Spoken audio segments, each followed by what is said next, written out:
Traremos agora um outro tema que tem movimentado o debate nas redes e fora dela também. O Comitê de Direitos Humanos da ONU concluiu que a Lava Jato, conduzida pelo ex-juiz Sérgio Moro, violou garantias e direitos políticos do ex-presidente Lula. A organização concluiu que Moro foi parcial no julgamento que resultou na prisão do petista em 2018.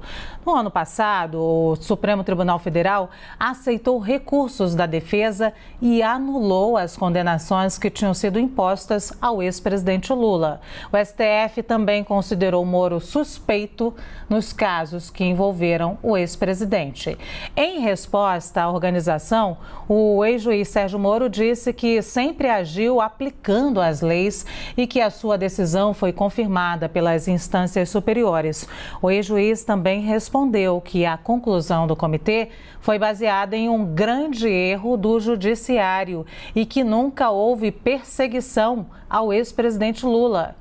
Este é o tema de um debate que começa agora aqui na CNN. Para isso, nós convidamos a Procuradora da República, Tameia Danelon, e o advogado criminalista Antônio Carlos de Almeida Castro, o Cacai. Sejam os dois muito bem-vindos aqui à CNN.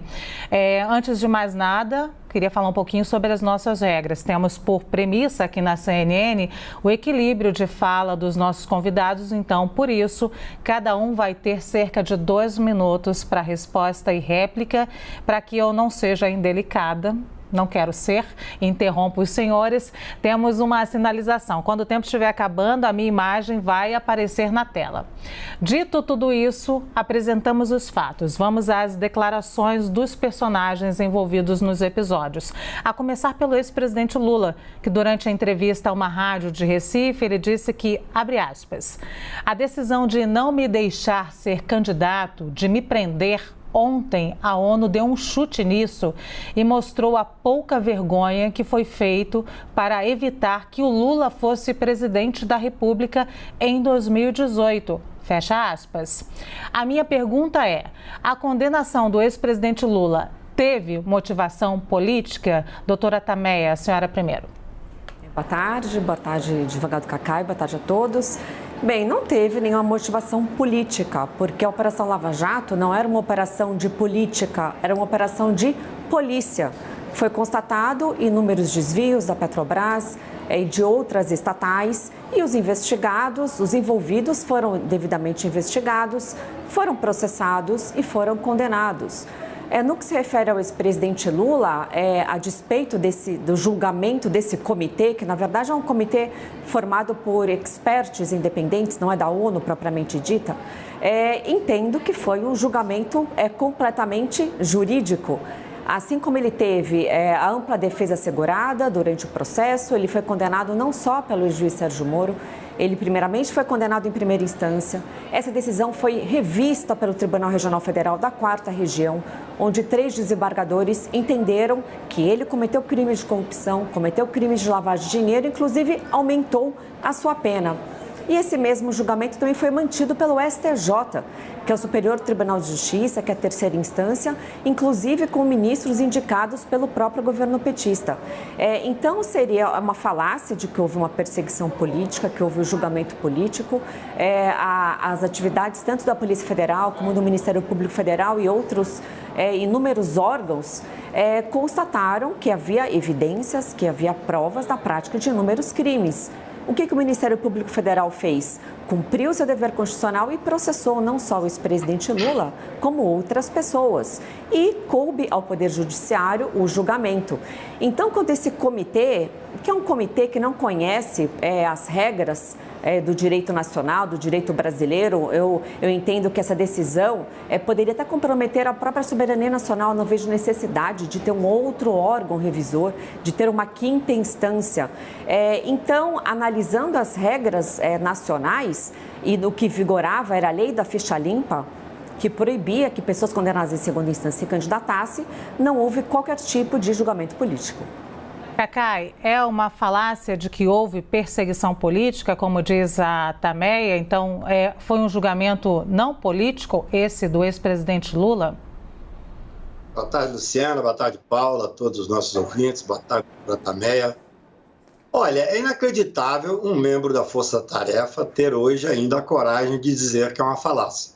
Eu digo desde 2015 que o Moro coordenava um grupo, a Força Tarefa de Curitiba, para fazer política. Tanto coordenava este grupo que ainda com a toga nos ombros, ele que condenou o Lula, teve a ousadia de mercadejar a toga e aceitar ser ministro do governo que ele elegeu. Porque, na verdade, ele foi o principal, ele e o grupo dele, o principal eleitor do Bolsonaro, que ele retirou o Lula da competição. Mas veja bem, quando o Moro disse, você leu agora o depoimento dele, que disse que foi confirmada a decisão dele pelo judiciário, ele mais uma vez mente, infelizmente. Porque o judiciário brasileiro também é representado pelo Supremo Tribunal Federal. Quer dizer que quando o Supremo acolhe uma tese do Ministério Público, ele diz a verdade. Quando o Supremo anula um processo por parcialidade, não há nada mais grave do que um juízo parcial. Ele então não representa o judiciário? A única surpresa para mim nessa decisão da ONU é que ela demorou muito. Porque ela não é uma decisão apartada da realidade, não. Ela se baseou no estudo de membros de vários países que tiveram documentos que foram exaustivamente estudados. Eu acho que hoje não se pode dizer mais que existe qualquer dúvida, até que o Supremo já disse que ele foi parcial e que ele não tinha jurisdição. Eu, desde 2015, escrevo para vários jornais e faço palestra no Brasil inteiro, dizendo que ele pretendia ter uma jurisdição nacional e que só julgava o que era de interesse político. Esse assunto, ele ainda está em voga, por causa que saiu agora a decisão da ONU, é importante que a gente esteja debatendo, mas eu acho que o mais importante hoje é apurar a responsabilidade criminal do Moro pelos crimes que cometeu. Olha, se o Supremo Tribunal disse que houve isso quem disse é o Supremo Tribunal, que o sistema de justiça foi levado de uma forma indevida, isso tem que ser investigado. E uma coisa importantíssima que vocês têm que saber, todo que não tem formação jurídica, o Lula é inocente. Quem não é condenado em qualquer Estado democrático, ele é inocente. Então não vamos fazer jogo de palavra. O Supremo Tribunal disse que o Moro foi parcial e anulou absolutamente tudo dele. A ONU, uma entidade internacional respeitada, veio e disse a mesma coisa. Agora resta ao povo brasileiro entender quem é que estava fazendo política e quem não estava fazendo política. Também na fala do Cacai, ele fala sobre o juiz Sérgio Moro ter a ousadia de aceitar ser ministro e que o ex-presidente Lula é inocente. Você quer comentar? Então, é importante deixar bem claro para a população que está nos assistindo que em nenhum momento o ex-presidente Lula foi inocentado, ele não foi absolvido. O que o Supremo entendeu são questões de processo penal em que, primeiramente, o juízo da 13ª Vara não seria o juízo competente, o que eu discordo frontalmente com essa decisão, mas não me cabe a mim concordar ou discordar, a decisão do STF tem que ser cumprida e ponto final. Mas, e a outra questão no que diz respeito à suspeição. Então, o STF entendeu que o ex-juiz Sérgio Moro não era imparcial. Então, a decisão não foi uma decisão absolutória, não foi uma decisão de inocência. O que houve foi uma condenação. Ele foi condenado em primeira instância, ele foi condenado em segunda instância e também em terceira instância. Então, houve uma condenação que foi depois anulada por uma filigrana jurídica que não poderia ter sido utilizada no meio de um recurso de embargo de declaração, que não teria um condão de anular um processo e muito menos outros 3 processos. Então, isso eu acho importante deixar bem claro. O que houve foi a anulação. Ele foi novamente processado pelos mesmos fatos, mas por conta da prescrição, como o ex-presidente já tem mais de 70 anos, o prazo prescricional cai pela metade e foi extinta a punibilidade, ele não pôde mais ser processado por esses fatos. Bem, em relação ao ex-juiz Sérgio Moro, de ter ido ou não para a carreira política, se ele assumiu ou não o ministério, isso não cabe no que se refere à análise da eventual imparcialidade dele. O que interessa é a atitude dele nos autos, a atitude dele na condução dos processos. Não é verdade que o ex-juiz Moro coordenava a Operação Lava Jato. O juiz tem que ser imparcial, o juiz não participa de uma investigação. Embora estamos assistindo ultimamente, muitas vezes, o STF abrindo investigações de ofício, conduzindo investigações, decretando prisões de ofício, mas de acordo com o Código de Processo Penal, o juiz não investiga. Então, quem coordenou a operação no âmbito do Ministério Público era Deltan Dallagnol, que era o coordenador da Força Tarefa, e os delegados de Polícia Federal que atuaram na investigação. Então, foi a união de vários esforços, de várias instituições, como Polícia Federal, Controladoria Geral da União, Receita Federal, Ministério Público Federal, que conseguiram colher todas as provas e as fartas evidências. E chegando ao Judiciário, aí sim que o ex-juiz Sérgio Moro teve as suas decisões proferidas, mas ele não era o coordenador da operação. E uma questão que eu acho muito interessante, se foi entendido, até mesmo pelo STF, que o Sérgio Moro era suspeito, que ele não era imparcial, e o que dizer em relação aos desembargadores do TRF4? Porque quem é da área jurídica sabe que quando há um acórdão, ou seja, quando há uma sentença proferida por um tribunal, essa decisão substitui a primeira condenação. Então, partindo do pressuposto que o Moro fosse suspeito, se os desembargadores, os 3 desembargadores que condenaram o ex-presidente Lula, inclusive aumentaram a sua pena, se eles não são suspeitos, o que vale não seria esse acórdão? E o próprio STJ, que também não reconheceu nenhum tipo de anulação, nenhum tipo de invalidade do processo, eles também não seriam suspeitos? Então não cabe a arguição da suspeição de um juiz de primeira instância quando outros órgãos jurídicos se debruçaram sobre o caso e proferiram um decreto condenatório.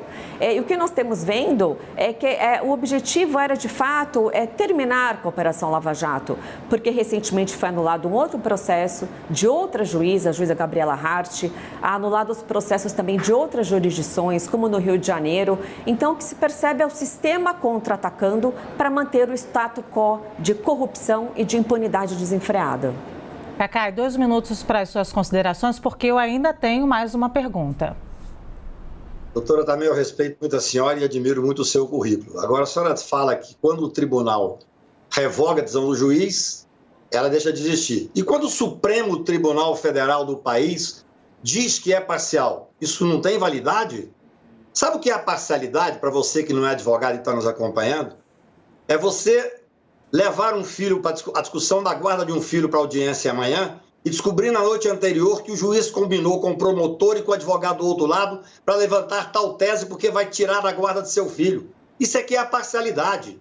Nós tivemos nesse processo, eu sou um crítico desde 2015 da parcialidade desse juiz e do grupo que ele coordenava, assim. As gravações são óbvias que ele era o coordenador. É muito simples. Quando ele vazou ilegalmente, criminalmente, aquela gravação que ele fez, inclusive dos advogados do ex-presidente Lula e do futuro presidente, espero, Lula. Quando ele gravou essas gravações da Dilma, ele disse, olha, foi admoestado, disse, não, o que vale é o conteúdo, vocês não têm que ver a forma da obtenção. Agora, quando um santo hacker pega essas gravações e põe a público, desnudando aquilo que nós, advogados, não sabia. O Moro coordenava um grupo, isso tem que ser investigado, inclusive os advogados que eram coniventes nas delações. Agora já começaram a procurar, eu mesmo fui procurado, para pessoas para começar a questionar as delações que eram feitas de maneira absolutamente indevida. E eu quero ressaltar um ponto, com todo respeito, em qualquer Estado democrático, quem não é condenado definitivamente, eu fui autor da ADC 43 e discutiu o trânsito em julgado, e o Moro chegou a dizer a vários companheiros meus que era a maior derrota que a Lava Jato foi impedida a Lava Jato do Supremo, quando nós fizemos valer o texto condicional da presunção de inocência. Em qualquer Estado democrático, aquele que não é condenado é inocente. Então agora é um jogo de palavras. A mim não interessa nem muito isso, eu não sou advogado do Lula, nem sou petista. Eu sou advogado e tenho a obrigação de fazer cumprir a Constituição. Corri o Brasil inteiro com esse debate. Então nós não podemos, isso é muito grave, falar que é uma questão menor o juiz ter sido condenado pelo Supremo Tribunal por ser parcial, por ser suspeito, por fazer valer a vontade dele na Constituição. Agora a ONU vem e diz a mesma coisa, que todos nós já sabíamos. É necessário que se responsabilize este ex-juiz e aqueles que ele coordenava afora da Constituição, porque eles tinham interesse político, sim. Tanto é que ainda juiz aceitou virar ministro da Justiça deste governo que hoje arrasa e atrasa o país. Eu tenho ainda uma segunda pergunta para vocês, que é justamente sobre essa decisão do comitê que concedeu, após essa decisão, o ex-juiz Sérgio Moro concedeu uma entrevista e ele diz o seguinte, abre aspas, eu quero ler aqui o que ele disse. A base principal dessa decisão é o que foi decidido pelo Supremo Tribunal Federal na segunda turma, que considerou um grande erro o judiciário. Moro se referia à decisão do STF. De abril de 2021, que anulou as condenações do ex-presidente Lula no âmbito da Lava Jato e restabeleceu os direitos políticos, então, do ex-presidente. Essa pergunta é difícil de fazer, mas eu vou fazer. O Supremo errou? Doutora Tameia. No meu entendimento, como professora de processo penal, sim. Eu tenho total respeito à instituição Supremo Tribunal Federal, a todos os seus integrantes, mas não é por isso que nós não podemos criticar tecnicamente as decisões. Então, primeiramente, quando o ministro Fachin anulou o primeiro processo e depois outros 3 com base numa suposta incompetência relativa, no meu entendimento está incorreto, que não é isso que eu ensino aos meus alunos, porque incompetência relativa, em razão do território, ou seja, em razão do local onde o juiz exerce sua jurisdição, não é causa de anulação do processo. Caso um juiz entenda que ele não é competente, ele apenas remete o processo para o juiz competente e toca-se o processo. Agora, o que salta aos olhos é que 7 anos depois do início da operação, sendo que essa questão já tinha sido levada para o Supremo por diversas vezes, e o ministro Fachin sempre era voto vencido, ou seja, ele sempre entendia que a 13ª Vara de Curitiba era o juiz competente, ele mudou de ideia e depois foi seguido pelo plenário. Enfim, não concordo com esse ponto. Não concordo, e lembrando que isso foi em sede de embargo de declaração.